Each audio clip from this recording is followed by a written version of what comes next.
tuangalie taarifa nyinginezo ambazo zimejiri, ambapo wanaharakati wa kupigania masuala ya watoto kaunti ya Mombasa wameitaka serikali kuingilia kati na kuchunguza visa vya baadhi ya watoto kudhulumiwa katika makazi mbalimbali ya watoto mayatima katika kaunti hiyo.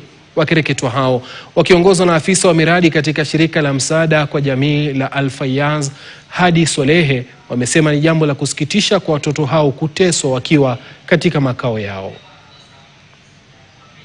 Kweli ni jambo la kusikitisha sana kwa watoto wetu ambao wako katika nyumba za mayatima. Na katika zile nyumba zetu za mayatima, na waomba wale wahusika, na waomba kwa heshima na taadhima, na waomba ikiwa mtoto ni Muislamu, kukitokea simtofahamu ama mtafaruku wowote, naomba aweze kupelekwa kwa orphanage ya Kiislamu, kwa sababu kuna tetesi kwamba kuna watoto ambao ni Waislamu wamepelekwa katika orphanage za Kikristo ambao hawaruhusiwi hata kuswali.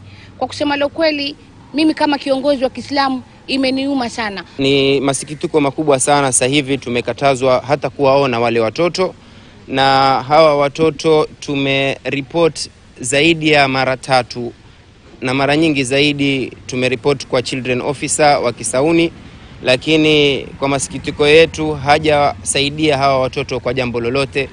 Tuko na paka evidence ya watoto kuteseka mahali wamewapeleka huyu officer, na kila tukimengage yeye anatukimbia, yeye anatuletea ubepari wake. Mimi kitu ambacho kimenigusa kabisa ni cha mtoto ambaye kuna picha yake na ushahidi iko, ambaye amepotezwa huyo mtoto. Mtoto ni mdogo na mpaka sasa hivi hatujui huyo mtoto yuko wapi, kama alikufa ama alifanywaje. Tusonge katika kaunti jirani ya Kilifi ambapo gavana wa